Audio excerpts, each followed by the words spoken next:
Hello guys, welcome to my YouTube channel.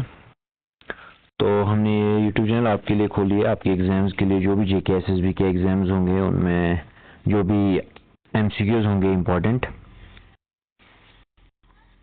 वो आपके लिए हम यहाँ से पोस्ट करेंगे।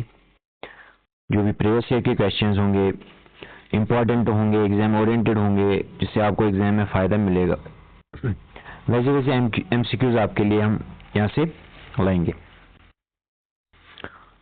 तो पहले हम देखेंगे question number 1, who was the founder of the city of Srinagar. तो श्रीनगर सिटी जो है ये किन्होंने फाउंड की, इसकी बुनियाद जो है किन्होंने डाली, तो उनका नाम क्या था। आप पेन और कॉपी साथ में लीजिए, और आपने पढ़े होंगे क्वेश्चन, थोड़े से आपको रिवाइंड होंगे, थोड़े से कुछ एक्सप्लेनेशन मिलेगी जो आपको इम्पोर्टेंट रहेगी, जिससे आपको जल्दी एग्जाम में समझ आएगा क्या करना है। ठीक है, who was the founder of the city Srinagar. Srinagar city किसने फाउंड की है, उसका नाम क्या था। उसका नाम था ललितादित्य, अशोका, मेघावाहना या अवंती वर्मन। तो आप गेस कीजिए पहले। आई होप आपने गेस किया होगा। इसका जो आंसर रहेगा वो हमारे पास रहेगा अशोका। अशोका जो था वो एक मौर्यन एम्पायर था, जिन्होंने ancient city of Srinagar found की अराउंड 3rd सेंचुरी में। ठीक है, आप ये थोड़े से पॉइंट्स लिख के रखिए, या आपको याद भी होंगे, थोड़े से रिवाइंड हो जाएंगे। एग्जाम के लिए बहुत इंपॉर्टेंट क्वेश्चंस हैं। अशोका जो थे वो मौर्यन एम्पायर थे, और उन्होंने श्रीनगर की बुनियाद डाली है, श्रीनगर दरियाफ्त किया है, फाउंड किया है, और अराउंड 3rd सेंचुरी में। ठीक है, question number 2, who is known as the Lalit Aditya the great. Lalit Aditya किसे हम कहते हैं। तो ऑप्शन है ललित आदित्य मुक्तापीड़ा, जयसिम्हा, राणा आदित्य, यशोवर्मन। तो इन्होंने वहां से लिखा है ये क्वेश्चन में ललित आदित्य, तो और नीचे आंसर में भी लिखा है ललित आदित्य मुक्तापीड़ा। इनको ही हम ललित आदित्य द ग्रेट कहते थे। The most powerful Karkota ruler, ये एक बहुत ज्यादा पावरफुल कारकोटा रूलर थे, जिनकी डायनास्टी थी वो थी कारकोटा डायनास्टी।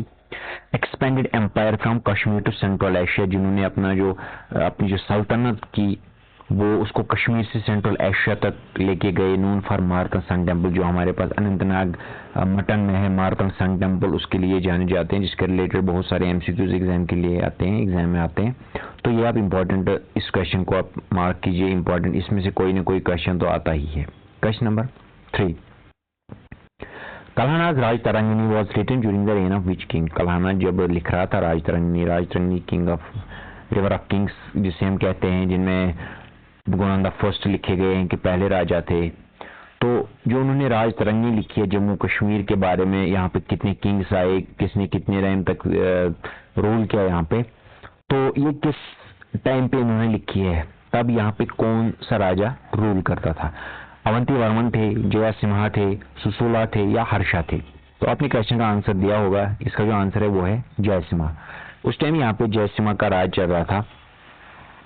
जो कल्हाना रोट राजतरंगिणी 1148, तो इन्होंने जो अपनी राजतरंगिणी स्टार्ट की लिखनी 1148 और कंप्लीट की इन्होंने 1150 में, जब यहाँ पे जयसिम्हा रूल कर रहा था। ठीक है, question number 4, who founded the Utpala dynasty in Kashmir. जो उत्पाला डायनास्टी है यहाँ पे कश्मीर में, ये किसने फाउंड की, इनका जो राजा था, पहला राजा कौन था। अवंती वर्मन थे, ललित आदित्य थे, हर्ष थे या शामिर थे। पहले ही हमने ललित आदित्य का पढ़ा, तो ये इससे एलिमिनेट हो जाएगा। ठीक है, वो कारकोटा डायनास्टी के थे। अब हमें देखना है ललित आदित्य यहाँ से रिमूव हो जाएंगे, अब हमें देखना है कौन है, वो है अवंती वर्मन। तो अवंती वर्मन जो यहाँ पे थे एस्टैब्लिश्ड उत्पाला डायनास्टी, इन्होंने यहाँ पे उत्पाला डायनास्टी फाउंड की है। And broad stability after Karkota decline, जब यहाँ पे कारकोटा का डिक्लाइन हुआ, कारकोटा डायनास्टी जो ललितादित्य का दौर था, उनकी डायनास्टी थी, उसका जो टाइम पीरियड खत्म हो गया, उनका डिक्लाइन हो गया, वो खत्म हो गए, फिर यहाँ पे स्टेबिलिटी लाई उन्होंने अपने रूल से। पीपल एंजॉय कर रहे थे उत्पाला डायनास्टी का रूल। ठीक है, वो was the first Muslim ruler of Kashmir. जो कश्मीर का हमारा फर्स्ट मुस्लिम रूलर था, पहला मुसलमान रूलर कौन था। सिकंदर था, अली शाह, शमसुद्दीन शाहमीर था या कुतुबुद्दीन था। इसका जो आंसर है वो है शमसुद्दीन शाहमीर। तो इन्होंने फाउंड किया यहाँ पे Shahmir dynasty in 1339 marking the start of Muslim rule, इन्होंने यहाँ पे मुस्लिम रूल स्टार्ट किया जब इन्होंने 1339 में यहाँ से मुस्लिम रूल स्टार्ट किया, अपनी डायनास्टी स्टार्ट, शाही डायनास्टी स्टार्ट की। Question number 6, Bulbul Shah introduced which Sufi order in Kashmir. तो बुलबुल शाह ने यहाँ पे सूफी ऑर्डर कौन सा यहाँ पे इंट्रोड्यूस किया, सोहरावर्दी, चिश्ती, ऋषि या कुबराविया। तो हमें देखना है इनमें से बुलबुल शाह ने कौन सा सूफी ऑर्डर यहाँ पे स्टार्ट किया है कश्मीर में। तो इनका जो सूफी ऑर्डर था वो था Kubrawiya. Bulbul Shah brought Islam through the Kubrawiya Sufi order converted king Rinchin. तो इन्होंने रिंचिन को, जो लद्दाख के यहाँ पे थे, उनको कन्वर्ट किया, जिनका नाम रिंचिन था, फिर उनका नाम चेंज हो गया। तो इन्होंने इनको कन्वर्ट किया और इनके थ्रू ही यहाँ पे क्या आया, सूफी ऑर्डर कुबराविया आया। ठीक है। क्वेश्चन नंबर 7 हमारे पास, who is known as Butshikan iconoclast in Kashmir history. तो बडशिकन हम किसे कहते हैं, अली शाह को कहते हैं, सिकंदर को कहते हैं, ज़ैनुल आबदीन को कहते हैं या फातशाह को कहते हैं। आंसर है हमारे पास सिकंदर। सिकंदर को यहाँ पे बडशाह कहा जाता था। तो सिकंदर 1389 से रूल स्टार्ट किया 1413 तक। Promote strict Islamic policies called Sikandar Butshikan. तो इन्होंने यहाँ पे जो इस्लामी हुकूमत में अपनी जो इस्लामिक पॉलिसीज थी, इस्लाम के तरीके से पॉलिसी स्टार्ट की, जिस पे उन्हें नाम पड़ा कौन सा, सिकंदर बडशिकन या Butshikan. Question number 8, who is called Budshah या बुडशाह इन कश्मीर। बुडशाह या बडशाह हम किसे कश्मीर में कहते हैं, सिकंदर को कहते हैं, रिंचिन को कहते हैं, ज़ैनुल आबदीन को कहते हैं या हबीब शाह को कहते हैं। आंसर है हमारे पास ज़ैनुल आबदीन। तो हम कहते हैं बडशिकन किसको, ज़ैनुल आबदीन को। ज़ैनुल आबदीन 1420 में 20 से 1470 तक रूल करते हैं।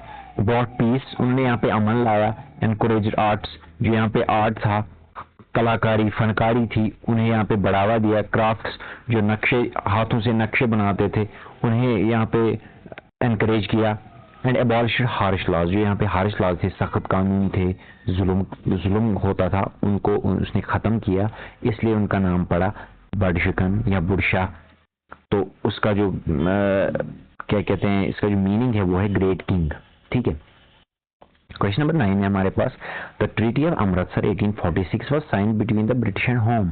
1846 में जब हमारी ट्रीटी हो गई, जब ये जम्मू एंड कश्मीर एक्वायर किया गया 75 लाख रुपीज़ या नानक शाह रुपीज़ को, तो हमारे पास जो ट्रीटी ऑफ अमृतसर हुई ब्रिटिशर्स और किसके साथ हुई, तो यहाँ पे गुलाब सिंह आएगा आंसर।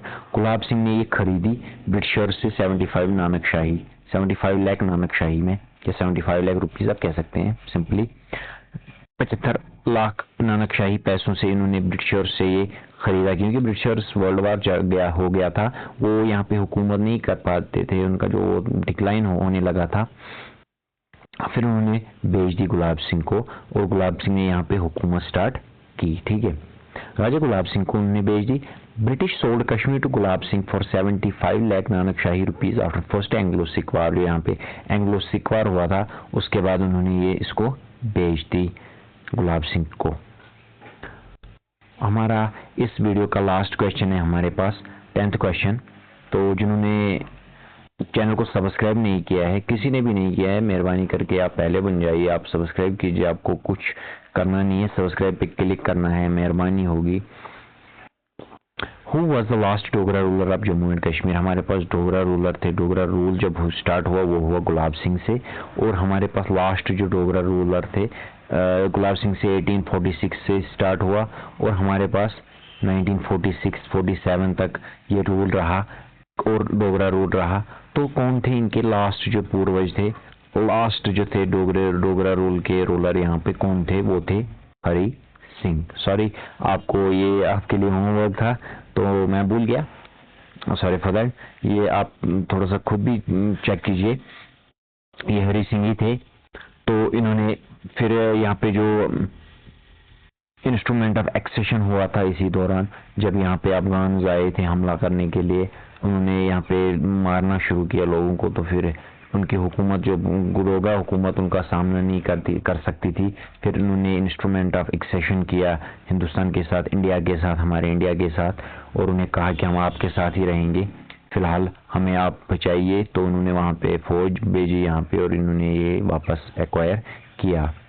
ठीक है, तो मैं आपसे फिर से गुजारिश करता हूँ, एक रिक्वेस्ट है मेरी आपसे, प्लीज़ चैनल को सब्सक्राइब कीजिए।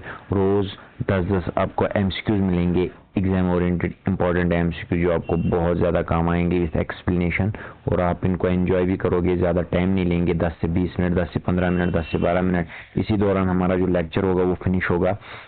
10 मिनट में आप 10 MCQs करोगे तो आपका सारा टाइम बच जाएगा। थोड़ी सी एक्सप्लेनेशन भी आपको मिलेगी यहाँ पे। और चैनल को प्लीज़ सब्सक्राइब कीजिए। Thank you.